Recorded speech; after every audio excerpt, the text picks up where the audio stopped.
Welcome to the 1 year anniversary edition of Len's Burning Bush. I am Len Harvey, and yes, it was April the 12th, 1 year ago, 2020, when the first episode of Len's Burning Bush Eastover was born.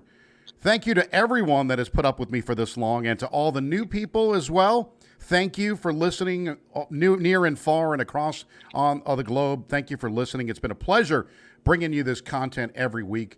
And I will continue to keep doing it, at least one episode every week. So that is a fact. I'm going to just try to keep doing it. So if you like it, keep liking it. If you don't like it, well, I can't help you there. But before I bring on my guest for the week, I want to talk about what's really burning my bush. So a few weeks ago, Mike Dardis from WLWT was on, and we talked a little bit about things that kind of irritate in terms of driving, right? We discussed a few driving things like the fact that people don't use their blinker, or they camp out in the left lane and they don't move over, right? But now I want to give you another one.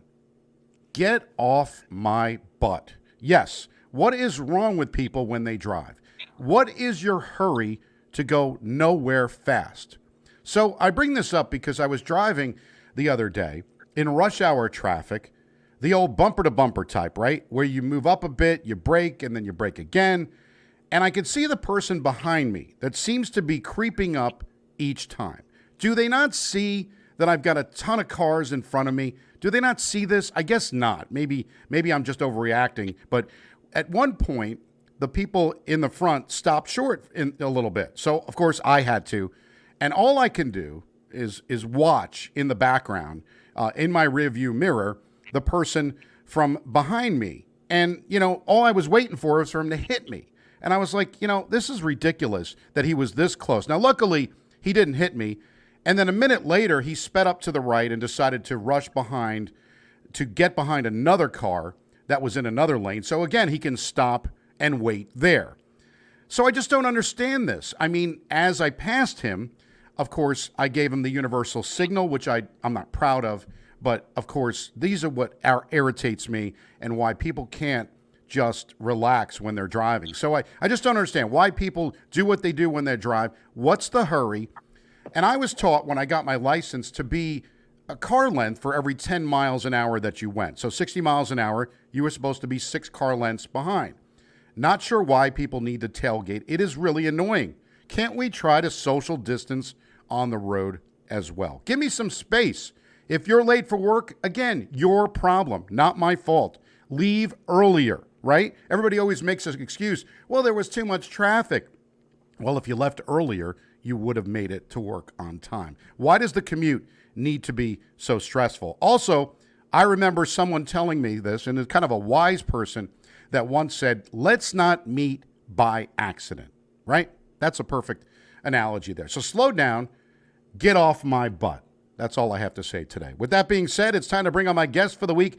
He is the author of the book, Power Achieving, to help people turn potential into reality. He has been involved and launched several national product and businesses. He's got accomplished in sports and the entertainment world. He has managed celebrities in the NFL, UFC, and NASCAR. Let's welcome, I guess, the legendary JT Stewart to Len's Burning Bush. JT, good morning, and how are you today? Good morning, Len. And I don't know about legendary, but hey, we're all legends in our own mind. Absolutely. It is interesting. You've got books and we want to talk about that. But what are your thoughts about people, the way they drive? I can't stand it anymore. It's like everybody thinks they're in their own little world and, we're along for their ride. Okay. Well, let me tell you, I'm from Cincinnati, but I'm in Nashville, down here a lot, have a place down here to live. Nashville has the absolute worst drivers in the world. You think Cincinnati's bad? Cincinnati couldn't hold a candle to these knuckleheads in Nashville. They're terrible. I just don't understand. I'm driving. I mean, we're in bumper-to-bumper traffic, and this guy is right up my bumper. It's like, can I open up the trunk for you, sir? because that's how close he was. And I always remembered when they teach you how to drive. Also, they say you're supposed to see when somebody brakes. You're supposed to see the tires. Whenever I couldn't even see the headlights. That's how close he was. And I just don't understand what the value is. I know he was in a hurry because he moved over to the right and had to get in the next lane and go through there. And I talked about giving the universal signal to someone who deserves that kind of. That's the behavior. Your number one signal. Number one signal, exactly. You're the best driver in the world. The best driver in the world who is just a jerk, right? Just a jerk. Did you ever notice though, Lynn? Did you ever notice when you are in a hurry and you switch lanes, that lane stops and the other lane goes? Yeah, It's just universal. So don't get in the lane because it's going to stop. Yeah, and I always remember that at the toll booth too. I always took the wrong toll booth lane in New York. I always go down the one that doesn't move. Every other one moves, but my lane. But well, that way you don't have to give your money away so fast. Exactly. That's it. But driving in general, I just think people are very disrespectful, and they're in a hurry. And I always mention, people are always running late, and I understand that, but don't make that my problem, right? I gave enough time. I left enough time, and I'm sitting in the same traffic as you. So what makes you think that you're any better than me? Yeah, and get off my bumper, and please don't hit me because I'm going to have whiplash. I'm going to have assorted other things, and your insurance company is going to end up paying $1 gazillion. Exactly. But really, to your point, what is the point of going? Trying to. Where are you going to get there? 10 seconds faster?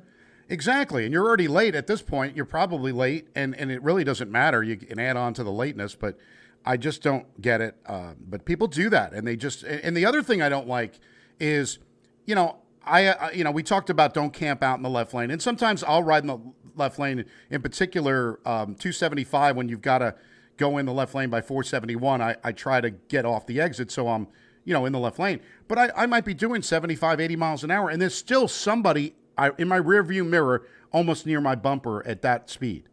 And again, I understand you want to go, but I can only go so fast because otherwise I'm going to get pulled over, and I don't want to get pulled over. No, in fact, I'll move over, let you in front, and then I'll follow you and get on your bumper.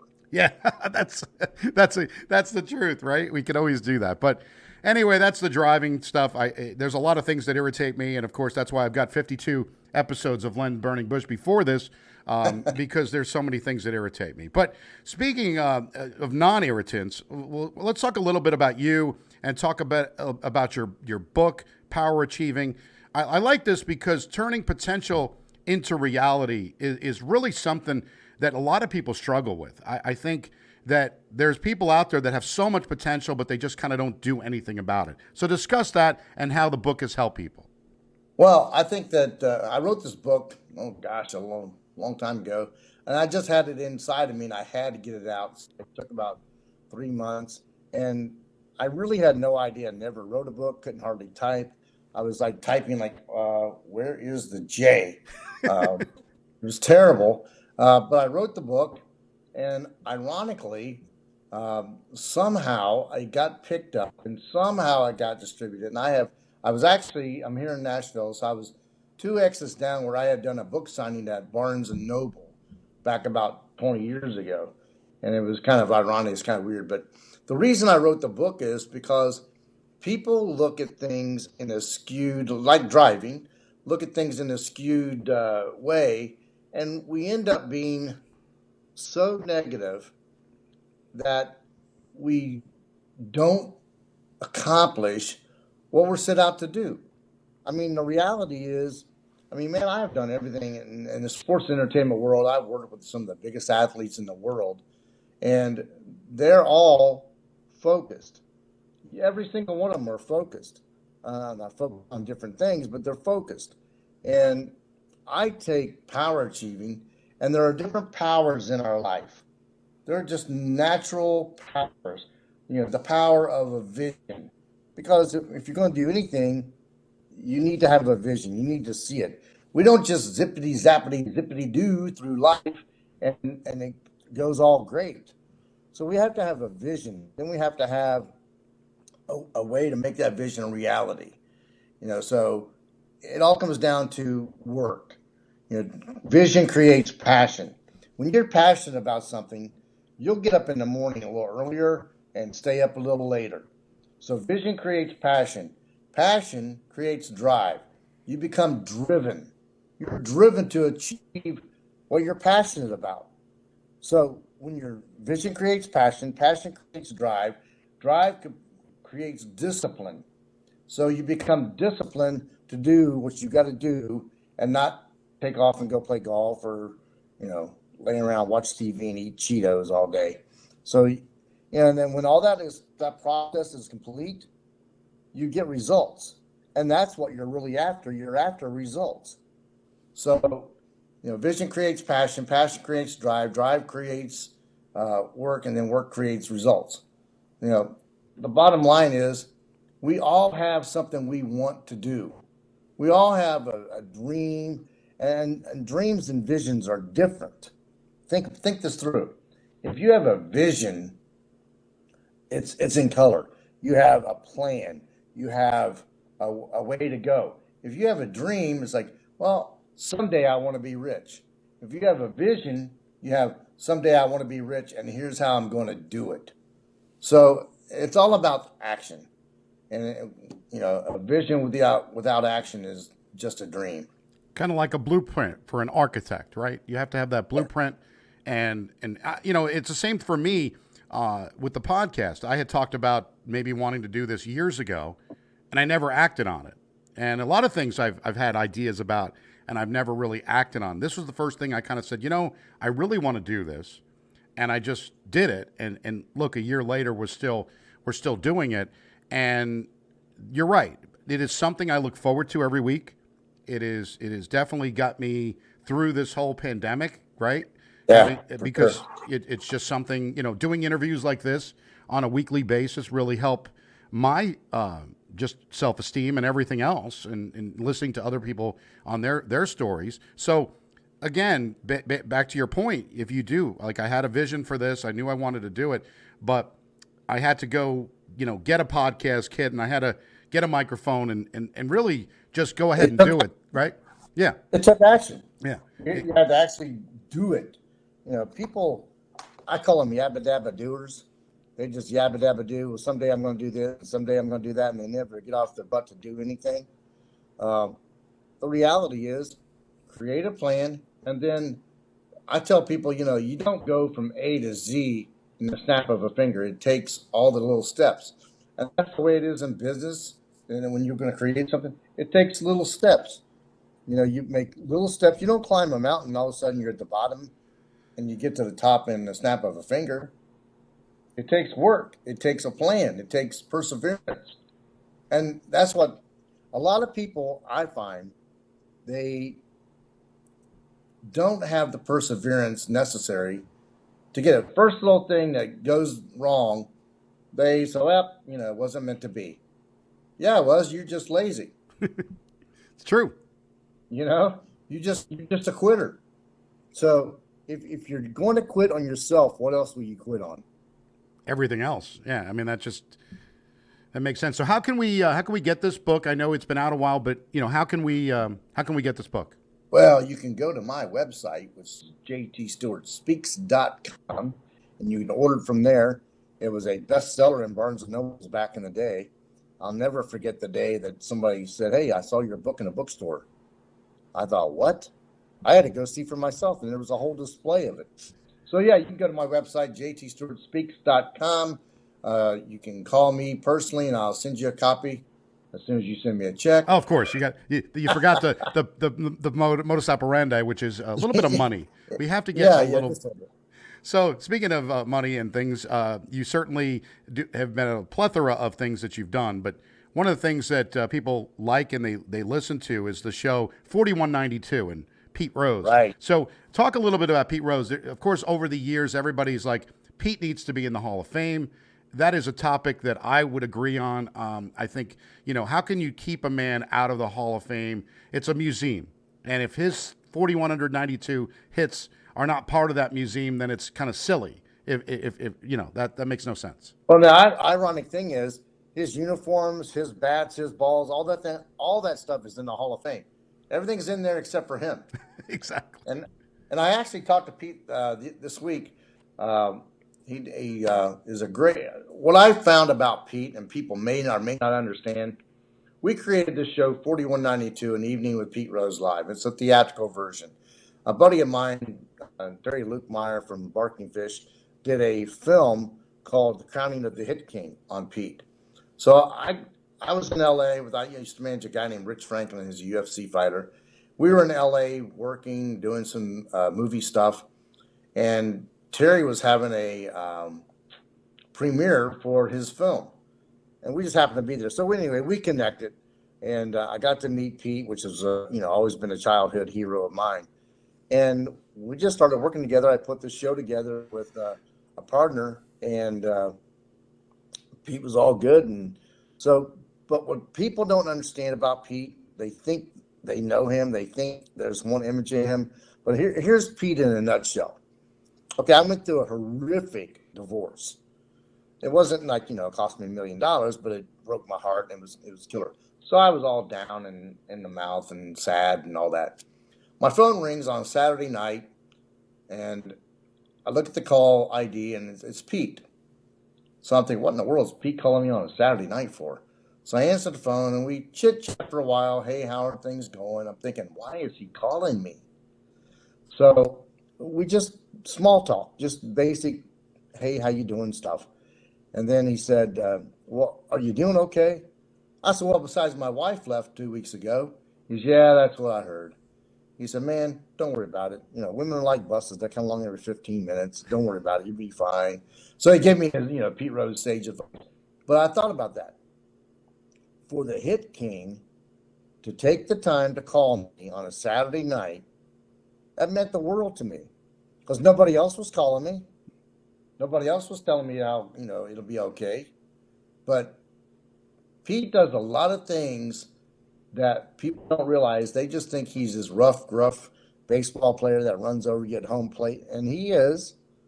But he's one of the truly nicest guys you'll ever want to meet. I think the problem with, and most people think because they see a person that they know the person, like you talked about. They think because they see Pete out, they know the gambling history, they know all this thing, and they think, oh, well, he's just a typical person who, went to the track, went gamble. I mean, there's so many of them out there that do that. But he played baseball, he played it hard. He realized, what, I'm not the best talented guy, but I can do this better than anybody because I'm going to work harder at it and I'm going to continue to do it. Similar to what you talked about potential, right? I mean, if anybody outlived his potential, it's certainly Pete, right? To be able to, Absolutely, play 20, 5+ years in the major leagues and to have 4,192 hits. No one will ever, I don't think, ever break that record. no, nobody will ever play there long enough to break that record. Exactly. But Pete, but Pete, more than a great baseball player, people they miss the fact that he's really a good person. And is he sorry for betting on baseball? He and I have had private conversations. Absolutely, he is. Look what it cost him. And baseball just keeps using him as a lightning rod, and he'll never get a fair shake. Somebody asked me the other day, you think Pete will get in the Hall of Fame? I said, well, when he's dead, maybe. But he's not going to get in while he's alive. It's a shame because we have these arguments, and I know betting was the whole Black Sox scandal, and it was, on every clubhouse they talked about betting. But we've had so many things with the steroids now, and now people are getting a little more lenient on should Roger Clemens and Barry Bonds and other people be in the Hall of Fame. And I agree. I think they should put them all in. And if you have to put a little asterisk or something that says, hey, they were banned from baseball or they did steroids or whatever that is, it's still a museum. Why are we making this out to be this hallowed ground? It's a museum. Exactly right. It's just a museum. And here's the thing with Pete is he didn't throw games, whereas the Black Sox, they threw the World Series. Right. So I get that, but Pete didn't. There's no evidence that Pete ever threw a game. So what's the difference? And daggone good well. Look, Major League Baseball is in bed with DraftKings. Yeah, It's ridiculous. It's Yeah, gambling is all over the place now. I just think yes, it's time. I think everybody, looks at the fact, oh, well, he didn't admit it, and then he finally admitted it, and then, doesn't seem sorry for it. At what point, though, is it just, it's been too long, right? What are we doing here? Why not just put him in the Hall of Fame? You can put a plaque, have him speak, and maybe somebody could learn from the mistakes. I think that's the problem too with the cancel culture is no one wants to learn from them. They just want to automatically just say, well, no, he's not allowed in, and that's all there is to it. There's no, but everybody deserves a chance. I mean, he was convicted when he wasn't a player. It was a manager. So right. his playing career should have nothing to do with that either. So that's No, I agree with that. And the funny thing about Pete is he he could be so good for baseball. I mean, there was a kid from if I'm remembering the story right, this had just happened about 6, 7, 8 months ago during the pandemic. Um, this kid, a high school kid, somebody knew somebody that knew somebody that knew Pete, and asked Pete if he would give this guy some hitting lessons. So this guy came out to Vegas, and this high school kid, and Pete worked with him for 2 days. Now you think Pete couldn't do that for the Reds? Oh, of course he could. And it's just I think a lot of these things are hypocritical. They But are. again, it's been way too long. I mean, this should it's Giamatti unfortunately passed away, the whole thing, and then nobody, Faye Vincent didn't want to reinstate him. Nobody. At some point, can somebody just say, you know what, he's done enough time? Somebody, think about this. Everybody who commits a crime, they do their time and they're done, right? They can go on with Right. somewhat of a normal life. But Pete has never been able to do that. I mean, he's been doing his own thing with gambling and going to Vegas and having his own shows and trying to write books and do things like that. But they took away his livelihood. At some point, you just got to say, couldn't they just make it as an example of, hey, Pete was banned from baseball for a long time. He bet on baseball. We all know that's not good. But now Pete's, he's back.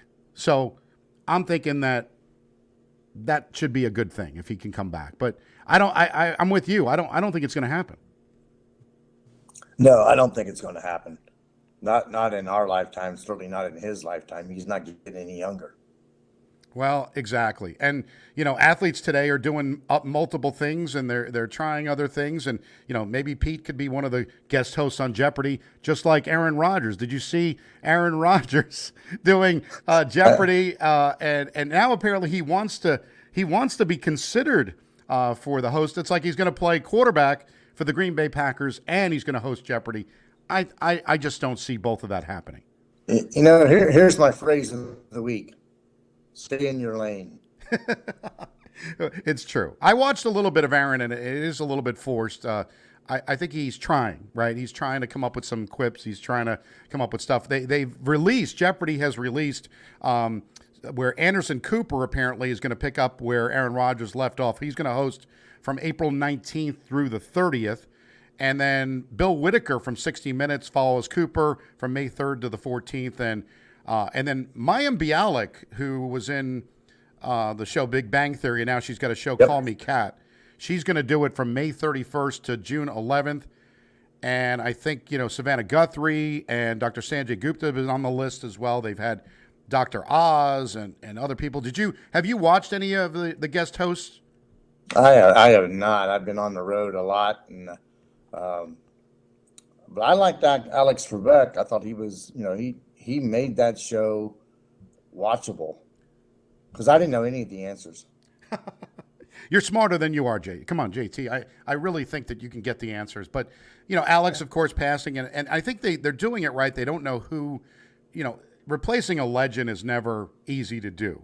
So they're trying to figure out from all these guest hosts who they're going to do it. But I don't know. I mean, maybe they end up with Ken Jennings. Maybe they end up with Aaron. I don't know. We'll see how well. I think they're Yeah. letting time go by.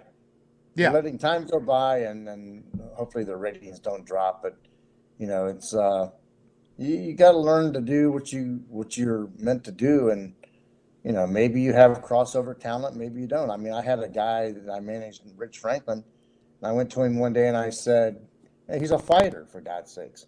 And I went to him and I said, "What do you think about doing movies?" And he said, "Well, I do movies. You know, I could play a small part of a bartender or something." So, long story short, I won't bore you with the whole story, but I went to an agent. Agent found a part for him, and I said, "Okay, look, I'm going to send you this. Read this, and let me know what you think." I called him back the next day. He said, "Man, do you know my character is in every scene?" I said, "Oh yeah, you're the star of the movie." He's, "Oh no, no, no, no, no, no way! I'm not doing this." I finally talked him into it. Met him at the airport when he flew in from Vegas and was flying to Brazil. I met him at the gate, had him sign the contract, and he did the movie. And it was a start. He did 5 or 6 movies, but you got to get over your fear. You know, you got to get over your fear of what you think you can't do. So, maybe Aaron Rodgers will get over his fear and actually become a good host. Yeah, exactly. I think that it's kind of interesting watching him trying to do something. Sometimes if you get out of your comfort zone a little bit, it's a good thing, and certainly is the case. A couple of sad stories to talk about. The royal family lost Prince Philip the other day, 99 years old, a long, healthy life. And certainly prayers go out to the royal family. But what I find interesting is, in the royal family, so now his son Edward, possibly is going to be the Duke of Edinburgh now. And what I find interesting is all these people in the royal family have to wait for somebody to die before they can get promoted, right? isn't that Yeah. isn't that kind of interesting? I mean, I look at Prince Charles, and he's probably been sitting there for, my goodness, my mother. You ever going away? I mean, he wants to be king so bad, but I think the queen, he's going to never outlast her.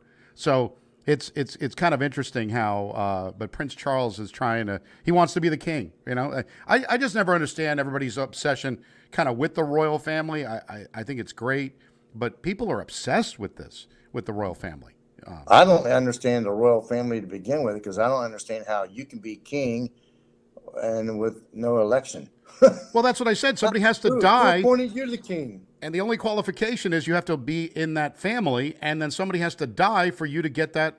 It just, I don't know. I'm not. And speaking, of course, it's another sad state of affairs. The rapper DMX died, Oh, I and didn't know that. that was another sad story. Plenty of great songs. His birth name Earl Simmons, only 50 years old. He had a heart attack, and then kind of unfortunately didn't do it. But a lot of good DMX songs. I'm not going to bore you with a lot of them, but the party up in here.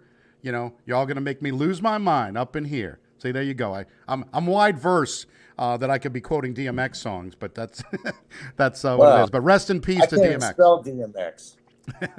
Well, exactly. It's funny. People will say, I always like the line in the movie Harry Met Sally, and he's talking. He's dating a younger woman, and they're having a conversation of where were you when Kennedy was shot, and she goes, Ted Kennedy was shot.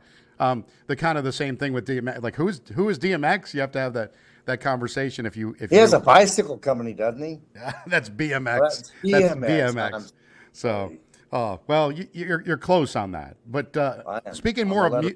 going more in the music end, and since you're in Nashville, I had to bring this up. Dolly Parton has a new ice cream.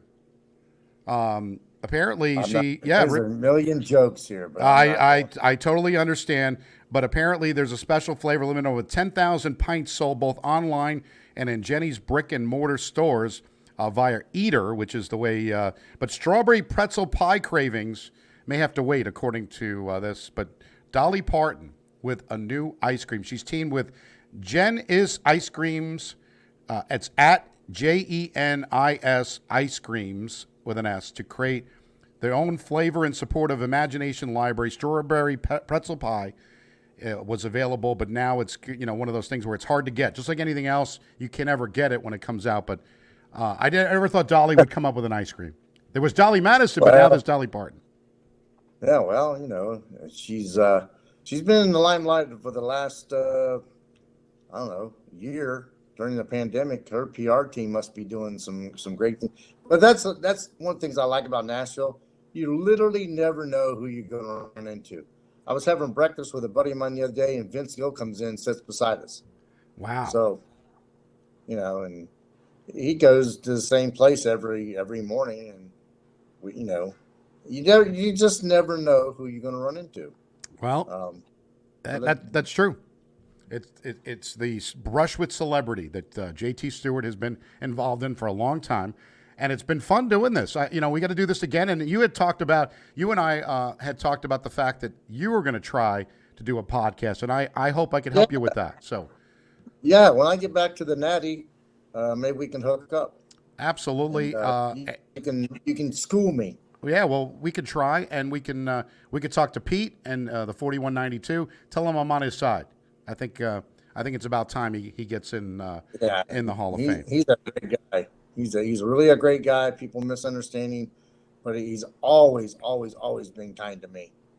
Well, and that's important. People, like I said, to be able to reach out like he did, I think that's pretty important. Now, you can like Lens Burning Bush on Facebook at Lens Burning Bush.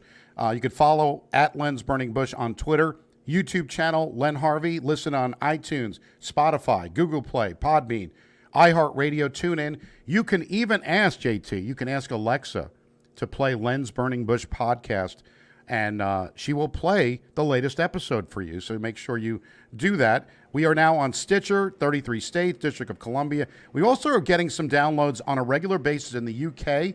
We've had Australia has been downloading. Again, I don't understand why, but I'm not gonna complain. Yeah, how that works. Yeah, exactly. But thanks to everybody for listening. And JT, thanks to you. Have a safe travel back to Cincinnati. It's been a pleasure talking to you this morning, and we'll do this again. Yeah, that sounds great, man. I appreciate you having me on, brother. All right. Well, thanks, JT Stewart. I'm Len Harvey. We'll be back again with another episode of Lens Burning Bush next week. So long.